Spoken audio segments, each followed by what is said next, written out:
Uzinduzi wa tawi hilo umeongozwa na mlezi na mshauri wanafunzi wa chuo hicho Dr. Hassan Mohamed Isa, akiambatana na viongozi mbalimbali wa serikali ya wanafunzi MUMSO, sambamba na viongozi na wanachama wapya wa jumuiya hiyo. Tamsia tawi la MUM liwe mfano mzuri wa kuigwa mbele ya pengine haya matawi mengine ya tamsia katika vyuo vingine. Kwa hiyo Mwenyezi Mungu atujalie tamsia, tawi letu linalozundiwa leo la tamsia, liwe na baraka kocho kocho, baraka kede kede, baraka lufufu inshallah. Tuishi kwa kufuata taratibu ambazo tamsia ilikuwa ilijiwekea malengo yake. Tukifanya hivyo nadhani tutaenda vizuri, lakini pia tutailetea faida jamii ya Waislamu hapa nchini Tanzania. Akizungumza kwa niaba ya Sheikh wa mkoa wa Morogoro Sheikh Twaha Kilango, katibu dini ofisi ya BAKWATA mkoa wa Morogoro Sheikh Omar Sungura ameweka wazi furaha yake kwa kuona tamsia inaendelea kutanua wigo.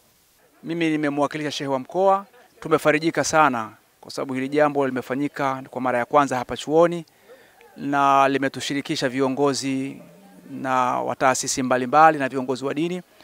Kubwa tunaendelea kuwapongeza ndugu zetu wa tamsia kwa juhudi wanazozifanya katika maboresho haya ya harakati za dini. Sambamba na hayo, uongozi wa tamsia mkoa wa Morogoro umeeleza kuwa tawi hilo jipya litakuwa ni kitovu cha shughuli mbalimbali za kiimani, kijamii na kielimu kwa wanafunzi wa MUM, zikiwemo semina na makongamano.